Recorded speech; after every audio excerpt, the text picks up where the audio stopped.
Welcome back to my channel. ഇന്ന് ഞാൻ share ചെയ്യാൻ പോകുന്നത് പാൽ പായസത്തിൻ്റെ റെസിപ്പിയാണ്. നല്ല ടേസ്റ്റി ആയിട്ടുള്ളൊരു പായസമാണിത്. നമുക്കിത് ഈസി ആയിട്ട് വീട്ടിലുണ്ടാക്കിയെടുക്കാനും പറ്റും. അപ്പോൾ വീഡിയോയിലേക്ക് പോകുന്നതിന് മുമ്പ് നിങ്ങൾ ഈ ചാനൽ ഇതുവരെ സബ്സ്ക്രൈബ് ചെയ്തിട്ടില്ലെങ്കിൽ ഒന്ന് സബ്സ്ക്രൈബ് ചെയ്തേക്കണം.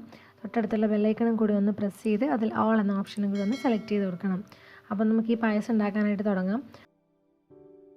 അപ്പോൾ ഈ പാൽപ്പായസം ഉണ്ടാക്കാൻ വേണ്ടിയിട്ട് ആദ്യം നമുക്ക് വേണ്ടത് പായസം റൈസാണ്. ഞാനിവിടെ എടുത്തിരിക്കുന്നത് മട്ട റോ റൈസാണ്. നമുക്ക് പായസം റൈസ് എന്ന് പറഞ്ഞ് വാങ്ങാനായിട്ട് കിട്ടും. നാട്ടിലിതിന് ഉണക്കലരി എന്ന് പറയാറുണ്ട്. അപ്പോൾ ഞാനിതിന് വേണ്ടിയിട്ട് അരക്കപ്പ് അരിയാണ് എടുത്തിട്ടുള്ളത്. അപ്പോൾ ഇതിന് വേണ്ട പാലിൻ്റെ അളവൊക്കെ ഞാൻ പുറകെ പറയാം. ആദ്യം നമുക്ക് ഈ അരി ഒന്ന് കഴുകി വൃത്തിയാക്കി എടുക്കണം. ഒരുപാട് കഴുകി അതിൻ്റെ കളറ് പോകുന്നത് വരെയിട്ട് കഴുകരുത്. ചെറുതായിട്ടൊന്ന് കഴുകിയിട്ട് നമുക്കതിൻ്റെ വെള്ളമൊക്കെ ഒന്ന് ഊറ്റിയെടുക്കണം. ഞാൻ കഴുകി വൃത്തിയാക്കി എടുത്തിട്ടുണ്ട്. ഇനി നമുക്കൊരു പ്രഷർ കുക്കർ വേണം. ഒരു വലിയ കുക്കർ തന്നെ വേണം. ഞാനിവിടെ എടുത്തിരിക്കുന്നത് 5 ലിറ്ററിൻ്റെ കുക്കറാണ്. അപ്പോൾ നല്ലതുപോലെ വൃത്തിയായിട്ട് കഴുകിയതായിരിക്കണം. അതിലേക്ക് നമുക്ക് പാലൊഴിച്ച് കൊടുക്കാം. ഞാനിവിടെ 6 കപ്പ് പാലാണ് ഒഴിച്ച് കൊടുക്കുന്നത്. കുക്കറിൽ നമ്മൾ സാധാരണ കറിയൊക്കെ ഉണ്ടാക്കാറുള്ളതാണല്ലോ. അപ്പോൾ എന്തെങ്കിലും അഴുക്കുണ്ടെങ്കിൽ പാല് പിരിഞ്ഞ് പോകാനുള്ള ചാൻസ് ഉണ്ട്. അതുകൊണ്ട് നല്ലതുപോലെ കഴുകി വൃത്തിയാക്കി എടുത്തിരിക്കണം. ഇനി ഇതിലേക്ക് നമുക്ക് പഞ്ചസാര ചേർത്ത് കൊടുക്കാം. 1 കപ്പ് പഞ്ചസാരയാണ് ഞാൻ ചേർത്ത് കൊടുക്കുന്നത്. നിങ്ങൾക്ക് വേണമെങ്കിൽ 1.5 കപ്പ് വരെ ചേർത്ത് കൊടുക്കാവുന്നതാണ്. ഓരോരുത്തരം മധുരത്തിന് ആവശ്യത്തിന് പഞ്ചസാര ചേർത്ത് കൊടുക്കാം. എന്നിട്ട് നന്നായിട്ടൊന്ന് മിക്സ് ചെയ്തെടുക്കാം. പഞ്ചസാരയൊക്കെ ഒന്ന് അലിഞ്ഞ് വരുന്നവരെ നമുക്കൊന്ന് മിക്സ് ചെയ്തെടുക്കാം. ഇനി ഇതിലേക്ക് നമ്മൾ കഴുകി ഊറ്റി വെച്ചിരിക്കുന്ന അരി ചേർത്ത് കൊടുക്കാം.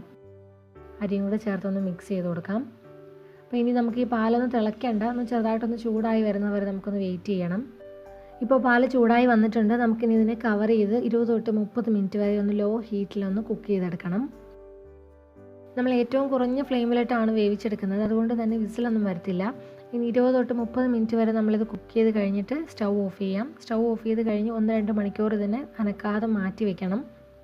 അപ്പോൾ ഈ 2 മണിക്കൂറെങ്കിലും കഴിഞ്ഞിട്ട് ഇത് തുറന്ന് നോക്കാവുള്ളൂ. കണ്ടില്ലേ, നമ്മുടെ പായസം റെഡി ആയിട്ടുണ്ട്. ലൈറ്റ് പിങ്ക് കളറായിട്ട് വന്നിട്ടുണ്ട്. പാലൊക്കെ നല്ലതുപോലെ കുറുകി അരി നന്നായിട്ട് വെന്ത് വന്നിട്ടുണ്ട്.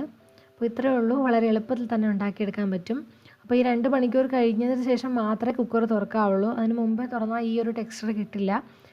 എൻ്റെ ഏറ്റവും പ്രിയപ്പെട്ട പായസമാണ് അമ്പലപ്പുഴ പാൽ പായസം. ഒരുപാട് നാളായിപ്പോൾ അത് കിട്ടിയിട്ട്. അത്രയും ടേസ്റ്റ് തന്നെ വരില്ലായിരിക്കും, എങ്കിലും നല്ല ടേസ്റ്റി ആയിട്ടുള്ള പായസമാണിത്. എല്ലാവരും ഒരു വട്ടമെങ്കിലും ട്രൈ ചെയ്ത് നോക്കണം.